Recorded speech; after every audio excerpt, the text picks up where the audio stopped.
नमस्कार दोस्तों, welcome to Chanakya IAS academy. तो कैसे हैं आप सब? आशा करता हूँ स्वस्थ हैं। ठीक है, स्वस्थ होंगे ही। चलिए, तो आज हम एक नया टॉपिक स्टार्ट करेंगे। ठीक है, जेपीएससी के पॉइंट ऑफ व्यू से बहुत इंपॉर्टेंट टॉपिक है। आज पढ़ेंगे झारखंड राज्य पर्यावरण से संबंधित तथ्य। देखिए, इसे 5 नंबर के क्वेश्चन आता है जेपीएससी में डायरेक्ट उठ के। और ये सबके लिए इंपॉर्टेंट है, चाहे जेपीएससी हो या फिर जीएसएससी का कोई भी एग्ज़ाम हो, सभी के लिए इंपॉर्टेंट, झारखंड में होने वाले सभी एग्जाम के लिए इंपॉर्टेंट है। ठीक है, तो चलिए हम देखते हैं। और हाँ, ये मेंस के पॉइंट ऑफ व्यू से भी इंपॉर्टेंट है, क्योंकि मेंस में इससे क्वेश्चन उठ के डायरेक्ट चले आते हैं। ठीक है, क्योंकि पर्यावरण मेंस के टॉपिक में है। ठीक, चलिए एक बार ध्यान से पढ़ेंगे अपन, आराम से पढ़िएगा। ठीक, देखिए पहला पॉइंट देखिए, पर्यावरण। हम क्या पढ़ रहे हैं? पर्यावरण संबंधी तथ्य। तो पर्यावरण का मतलब क्या होता है? पर्यावरण यानी कि एक ऐसा आवरण जो हमें चारों तरफ से ढका रहता है। मतलब ये अपन है, ये यहाँ पेड़ है, यहाँ पानी है, इधर गाड़ी है, इधर कुत्ता है, मतलब सबको एक आवरण पैक करके रखा है। मतलब सबके ऊपर एक आवरण है। ठीक है, उसको हम पर्यावरण बोलते हैं। इसमें सभी चीज़ सम्मिलित हैं, जैसे जैव अजैव। ठीक है ना, प्रकृति में जितनी चीज़ हैं वो सारी इसमें सम्मिलित हैं पर्यावरण में। ठीक है, अब समझ गए। इसमें जल भी है, वायु भी है, पशु पक्षी हैं, पेड़ पौधे हैं, सभी हैं, और सब एक साथ सामंजस्य बैठा के रहते हैं। ठीक है, चलिए इतना तो आप समझ गए। अब देखिए, और ये ज़रूरी भी है, ठीक ना, तभी तो प्राकृतिक संतुलन बना रहेगा। तो भारत सरकार ने 1986 में पर्यावरण संरक्षण कानून लाया था। ठीक है, पारित किया था। कब? तो 1986 में कब? 1986 में पर्यावरण संरक्षण कानून पारित हुआ था। इसका उद्देश्य क्या था? भाई, कोई भी कानून पारित होगा उसके पीछे एक उद्देश्य होना चाहिए ना। तो देखिए उद्देश्य क्या था। उद्देश्य क्या था? पर्यावरण की रक्षा करना। पर्यावरण का जो नाश हो रहा है बहुत तेजी से हो रहा है, पर्यावरण की रक्षा करना, प्राकृतिक संतुलन को बनाए रखना, वन रोपण को बढ़ावा देना। ठीक है, जो विलुप्त प्राय पक्षी हैं उनका संरक्षण करना। ठीक है, ये सब था इसका उद्देश्य, मेन मोटिव था पर्यावरण संरक्षण कानून को लाने के पीछे। ठीक है, क्योंकि जब समझ लीजिए कि एक ही वर्ड में समझिए, अगर पर्यावरण है तभी हम हैं, पर्यावरण नहीं तो हम नहीं। ठीक है, क्योंकि हम एक दूसरे से प्राकृतिक तौर पे जुड़े हुए हैं। ठीक है, तो संतुलन बनाने के लिए अगर एक भी पिलर अगर कमज़ोर पड़ गया तो हमारा संतुलन नहीं बन पाएगा। ठीक है, अब देखिए पर्यावरण के घटक। देखिए, अब पर्यावरण के 2 टाइप के घटक होते हैं। पहला आप देखिए अजैविक पर्यावरण घटक, दूसरा जैविक पर्यावरण। अजैविक में क्या होते हैं? निर्जीव, जिसमें जान नहीं है, निर्जीव हो गए हो, जिनमें जान नहीं है। और दूसरा को जैविक पर्यावरण मतलब सजीव, मतलब जिनके अंदर जान है, जैसे हम लोग, पेड़ पौधे, है कि नहीं। अब देखिए स्थलीय। अब इसमें भी 3 टाइप है। इसमें भी क्या है? 3 टाइप है। ध्यान से देखिएगा, इनमें क्या है? 3 टाइप है। अब स्थल मंडलीय पर्यावरण। अब बोलिएगा सर इसमें क्या क्या होगा? वायुमंडलीय में क्या होगा? जलमंडलीय में क्या होगा? ठीक है, तो मैं आपको बताता हूँ, ध्यान से देखिए, उदाहरण देके समझाऊंगा। स्थल में जैसे क्या हो गया? पहाड़, ये निर्जीव होते हैं कि नहीं? चट्टान निर्जीव होते हैं कि नहीं? मिट्टी निर्जीव होते हैं कि नहीं? होते हैं ना। तो इसमें ये सम्मिलित हो जाएंगे।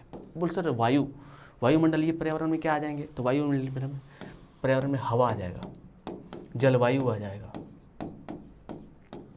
समझ गए। जैसे बहुत सारे गैसेज आ जाएंगी, जैसे नाइट्रोजन, ऑक्सीजन, जितनी भी गैसेज हैं सब इसी में आ जाएंगी। अब देखिए जल। अब जल पर्यावरण का क्या होगा सर? पूछिए। ये हो जाएगा जैसे तालाब, नदी, झील, झरना, समुद्र, ये क्या हो जाएंगे? ये जल मंडलीय पर्यावरण के उदाहरण है। उदाहरण इसलिए दिए हूँ कि आप रिलेट कर पाएंगे, अच्छे से समझ पाएंगे। ठीक है, अब देखिए जैविक पर्यावरण में क्या है? तो जल मतलब वनस्पति पर्यावरण। वनस्पति मतलब बताइए सर, वनस्पति मतलब? तो वनस्पति मतलब पेड़ पौधे, बागवानी में नहीं होते, फसल हो जाएंगे, ये सब आ जाएंगे। अब देखिए नेक्स्ट क्या है? जंतु पर्यावरण में जानवर, कीड़े मकोड़े, जितने भी सजीव प्राणी हैं, जंतु पर्यावरण में हम लोग भी आ जाते हैं, मनुष्य भी आ जाता है, इंसान भी आ जाता है। समझ रहे हो? ठीक, इतना समझ गया कि पर्यावरण के 2 घटक, एक अजैविक, दूसरा जैविक। ठीक, इसको ध्यान से पढ़िएगा एक एक चीज़ को, क्योंकि बहुत आसान तरीके से पढ़ा रहा हूँ मैं, और ये मेंस का टॉपिक है तो लिखने के भी कारण मतलब काम आएगा। अगर आप टॉपिक का मेन मोटिव समझ ले रहे हैं तो आप आराम से मेंस लिख सकते हैं, ठीक है। अब देखिए, पर्यावरण तो हो गया, पर्यावरण संरक्षण भी अपन कर लेंगे, लेकिन उसका प्रमुख विषय क्या है? विषय भी तो होना चाहिए। जैसे जैव विविधता, जैव विविधता मतलब हॉटस्पॉट, हॉटस्पॉट सुने होंगे नाम आप, हॉटस्पॉट। जैव विविधता क्या होता है? जैव विविधता वहाँ पाया जाता है जहाँ ज़्यादा गर्मी होता है और बरसात भी बहुत होता है, ठीक है। तो जैव विविधता के लिए टेम्परेचर हाई होना चाहिए, टेम्परेचर हाई होना चाहिए और वर्षा ज़्यादा होना चाहिए, क्योंकि टेम्परेचर हाई रहेगा तभी तो जो हवा है वो ऊपर उठेगा और नीचे लो प्रेशर क्रिएट होगा, ठीक है, जिसके कारण क्या होगा? बारिश होगा पर्यावरण से, है कि नहीं। चलिए इसको देख लिया, जैव विविधता। अब देखिए जैव विविधता, जैव विविधता बढ़ेगा तो क्या हमें कोई बेनिफिट मिलेगा? बहुत लोग ये भी सोच रहे हो ना, सर जैव विविधता क्या है, कैसे?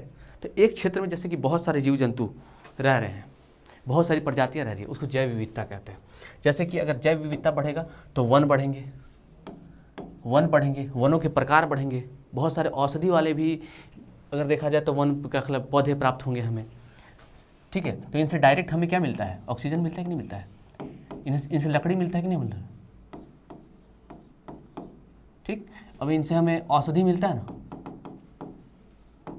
जितने भी आजकल कैंसर की दवाएं आ रही हैं सब औषधि के कारण ही तो आ रही है कि ना। औषधि है जैसे कि कुनैन वृक्ष हो गया, जिससे छाल से मलेरिया की दवा बनाते हैं, ये सब कहाँ से होता है? ये सब जैव विविधता के कारण ही है, ठीक। अब जैव विविधता बढ़ेगा, जैव विविधता बढ़ेगा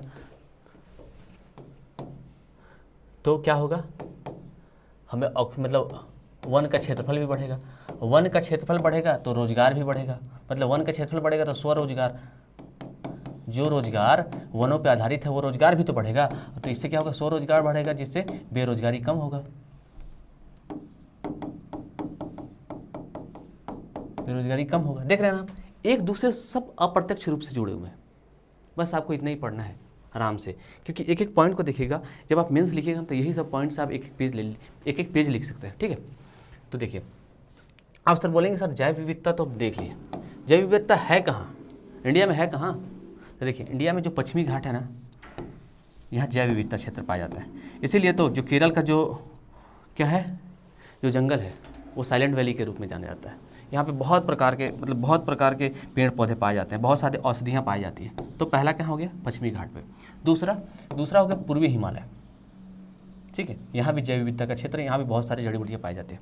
तीसरा इंडो वर्मा, ये जो क्षेत्र है ना, ये यहाँ सबसे ज़्यादा बारिश और पानी ज़्यादा होती है, तो ये भी हमारा क्या है? जैव विविधता वाला क्षेत्र है। एक सुंडालैंड, ये जो हमारा इधर अंडमान क्षेत्र है ना, यहाँ पे डोनेट नहीं किया गया, ये क्षेत्र में इसको सुंडालैंड बोलते हैं। तो यहाँ भी जैव विविधता का प्रत्यक्ष प्रमाण देखा जाता है, ठीक है।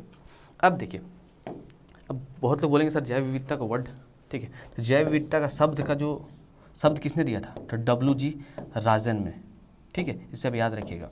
1900 कब दिया था? 85 में। और 22 मई को जैव विविधता दिवस मनाया जाता है। क्या होता है? जैव विविधता दिवस 22 मई को। अब देखिए, जैव विविधता में तो पशु भी आते हैं, अनेक प्रकार के पशु आते हैं। तो देखिए, जैव विविधता को बचाने का दो तरीका है, इन सीटू और एक्स सीटू, ठीक है, क्योंकि जैव विविधता में तो पशु पक्षी भी बढ़ेंगे ना, पशु भी बढ़ेंगे, पक्षी भी बढ़ेंगे, है कि नहीं। प्राकृतिक संतुलन बनाएंगे, एक दूसरे से सब जुड़े हुए हैं आहार श्रृंखला के माध्यम से, ठीक। तो इन्हें दो टाइप से बचाते हैं, एक इन सीटू हो जाता है प्रोग्राम, एक हो जाता है एक्स सीटू। अब इन सीटू का देखिए, मिटा दूँ क्या? ज़्यादा हो गया, चलिए मिटा देता हूँ, ठीक है। अब देखिए, अपन देख रहे हैं इन सीटू एक्स सीटू, ये जैव विविधता को बचाने का कार्यक्रम, ठीक है। देखिए, इन सीटू का मतलब है कि जहाँ पे कोई प्रजाति है या फिर पेड़ पौधे हैं, उन्हीं क्षेत्र में उनको आरक्षित कर दीजिए, और जहाँ उनका मतलब आवास है, पारंपरिक आवास है, वहीं उन्हें आरक्षित करके उसी चीज़ को डेवलप करिए। तो ये क्या हो जाता है? In situ. इसमें क्या आ जाएगा? जैसे राष्ट्रीय उद्यान आ जाएंगे, राष्ट्रीय उद्यान आ गए, अभयारण्य आ गए, ठीक है। ये कहीं उठ के थोड़ी जाते हैं, ये जहाँ है वहीं उसी क्षेत्र को आरक्षित करके बना दिया जाता है। देख लिए। अब एक्स सेटू में देखिए, एक्स-2 में कैसे होगा, किसी भी प्रजाति या फिर पेड़ पौधा हो गया, उसे एक स्थान से दूसरे स्थान पर ले जाके उसको आरक्षित कर रहे हैं, उसको बचा रहे हैं, उसको एक्स-2 की श्रेणी में रखा जाता है। जैसे तालाब हम बनाते हैं ना, दूर से मछली लाते हैं, उसमें पाल देते हैं, है कि नहीं, मछली घर हो गया, है कि नहीं, इसी टाइप के उदाहरण होंगे एक्स-2। ठीक, आप समझ गए, आशा करता हूँ आप समझ गए होंगे। ठीक है, तो आप अगर चाहें तो इसका स्क्रीनशॉट भी ले सकते हैं। ठीक, चलिए, मुझे आशा है कि आप स्क्रीनशॉट ले लिए होंगे। चलिए, अब देखिए दूसरा टॉपिक, देखिए दूसरा पर्यावरण संरक्षण।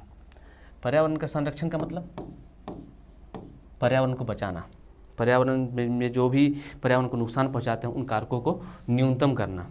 ठीक है, जैसे कि अभी देख रहे होंगे पर्यावरण प्रदूषण बहुत ज़्यादा बढ़ रहा है, वायु प्रदूषण को कम करना, ये सब चुनौतियाँ हैं। जैसे चुनौतियों के क्षेत्र में आ जाएंगे आपको, चुनौतियाँ क्या हो जाएंगी, जैसे चुनौतियाँ क्या है, जनसंख्या ज़्यादा बढ़ रहा है, इसको कम करना चुनौतियाँ हैं। शहरीकरण बढ़ रहा है, शहरीकरण को भी कम करना पड़ेगा। ठीक है, नगरीकरण बढ़ रहा है, सॉरी औद्योगिकरण बढ़ रहा है। ठीक है, औद्योगिकरण बढ़ रहा है, फैक्ट्रियाँ लग रही है, बहुत सारे हो रहे हैं कि नहीं हो रहे, ये सब क्या है, चुनौतियाँ हैं, जिनके कारण क्या हो रहा है, पर्यावरण में ह्रास हो रहा है। इसीलिए हमें पर्यावरण का संरक्षण करना बहुत ज़रूरी है, इन लोगों को कम करना है कि नहीं। अब देखिए पर्यावरण प्रदूषण, इसमें क्या होता है, जल प्रदूषण, वायु प्रदूषण, ध्वनि प्रदूषण, अम्ल वर्षा, ये सब क्या करते हैं, ये पर्यावरण प्रदूषण है, जो पर्यावरण को प्रभावित करते हैं किसी भी क्षेत्र में। ठीक, अब देखिए पर्यावरण का महत्व तो मैं आपको बता चुका हूँ कि पर्यावरण नहीं है तो हम नहीं हैं, क्योंकि हम एक दूसरे से जुड़े हुए हैं, समझ रहे ना। चलिए, अब देखिए नेक्स्ट टॉपिक में, मतलब नेक्स्ट स्लाइड में हम समझेंगे कि झारखंड में पर्यावरण का क्या स्थिति है। ध्यान से पढ़िएगा, मेंस के पॉइंट ऑफ व्यू से भी जरूरी है। देखिए झारखंड में क्या है, झारखंड में जैव विविधता, ध्यान दीजिएगा, झारखंड में जैव विविधता, तो झारखंड में भी जैव विविधता पाई जाती है। बहुत सारे जीव जंतु एक क्षेत्र में पाए जाते हैं। ठीक है, सामंजस्य बना के एक दायरे में रहते हैं। जैसे पिठोरिया घाटी, नेतरहाट की पहाड़ी, सारंडा का जंगल, ये पारसनाथ की पहाड़ी, दालमाग की पहाड़ी। ठीक है, और प्रमुख नदियाँ जैसे कोयल, दामोदर और स्वर्ण रेखा क्षेत्र के आसपास के इलाकों में भी जैव विविधता पाया जाता है। ठीक, समझ गया। अब जैव विविधता क्या है समझाने की आवश्यकता तो है नहीं। अब देखिए, ध्यान से देखिएगा, पर्यावरण से जुड़े कुछ महत्वपूर्ण आप बिंदु देख लीजिए, मुद्दे देख लीजिए, बिंदु देख लीजिए। देखिए झारखंड में ना, ये झारखंड में देखिएगा, झारखंड में, अब देखिए मैं बताता हूँ, झारखंड में अफ्रीकी मूल के कल्पतरु वृक्ष जो औषधि के रूप में काम आता है, वो पूरे भारत में 9 है। ठीक है, लेकिन केवल रांची में 4 है और अन्य राज्य में 5, मतलब केवल रांची में 4 है। तो इनका संरक्षण करना जरूरी है कि नहीं, अगर ख़त्म हो जाएंगे तो औषधि है भाई, बहुत इनका यूज़ होता है। ठीक, ये देखिए कल्पतरु वृक्ष का एक और मैं बताता हूँ, इसका एडवांटेज बताता हूँ। ये क्या होता है ना, ये शुष्क वातावरण में भी रह सकते हैं, मतलब जहाँ पानी वानी नहीं हो रहा है, और इनमें जल भंडारण क्षमता, मतलब जल की भंडारण क्षमता अत्यधिक होती है, मतलब जल भंडारण, अगर जल भंडारण क्षमता अधिक होगा तो क्या होगा, लेयर बढ़ेगा कि नहीं, पानी का लेयर भी बढ़ेगा, तो ये पानी के लेयर के बढ़ाने के भी काम आता है। और ये जो वृक्ष है ना, इसका देखिए, ये जो वृक्ष है इसमें क्या होता है, प्रोटीन होते हैं, फाइबर होते हैं। ठीक है, और बहुत सारे कार्बोहाइड्रेट होंगे, तो ये सब क्या होते हैं, ये औषधियों के काम आते हैं। ठीक है, तो आप समझ गए कि ये किस टाइप के काम आते हैं। ठीक ना, प्रोटीन ये सब औषधियों के काम आते हैं। तो पूरे भारत में इनकी संख्या 9 है और पूरे मतलब रांची में ही केवल 4 है, तो इन्हें बचाना जरूरी है। चलिए, अब देखिए कुछ विलुप्त प्राय पौधे, ठीक है, जिनका संरक्षण करना जरूरी है। ठीक है, अगर संरक्षण नहीं करेंगे तो इनका प्रभाव है वो प्रतिकूल पड़ेगा, किसके ऊपर, तो पर्यावरण के ऊपर, और पर्यावरण के ऊपर प्रतिकूल प्रभाव पड़ेगा तो वो समझिए कि हमारे ऊपर प्रतिकूल प्रभाव पड़ रहा है, क्योंकि संतुलन बना के नहीं रखेंगे तो आज हमारी जनरेशन है, कल नहीं रहेगी। क्योंकि अगर जिस टाइप से देख रहे हैं आप कि जलवायु परिवर्तन हो रहा है, ठीक है, कहीं कहीं वर्षा हो रही है, कहीं कहीं वर्षा नहीं हो रही है, कहीं सूखा पड़ जा रहा है, समझ रहे हैं ना, ये सारे अप्रत्यक्ष रूप से इन्हीं सब से जुड़े हुए हैं। तो आप सब को आप पढ़िए, अगर क्वेश्चन बनता है तो आप एक दूसरे से रिलेट करके लिख सकते हैं। ठीक, सेकंड देखिए, विलुप्त प्राय पौधे, झारखंड की बात हो रही है, ठीक है, जिसका संरक्षण का कार्य चल रहा है। देखिए पहला है मखान कटोरी।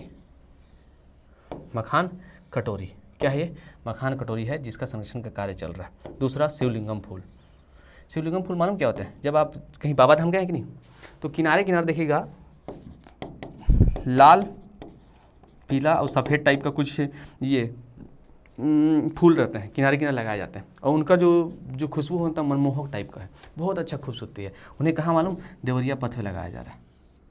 ठीक है, देख लीजिए इन्हें कहाँ लगाया जा रहा है, तो देवरिया पथ के रूट पे लगाया जा रहा है। ठीक ना। और ये रहा मखान कटोरी। तो ये मखान कटोरी कहाँ पाए जाते हैं? तो ये हिमालय श्रेणी पाए जाते हैं, हिमालय के श्रेणी में पाए जाते हैं। ठीक है, लेकिन ये हमारे राज्य में भी पाए जाते हैं, लेकिन ये बहुत तेज़ी से ख़त्म हो रहे हैं, तो इनका भी संरक्षण करना जरूरी है।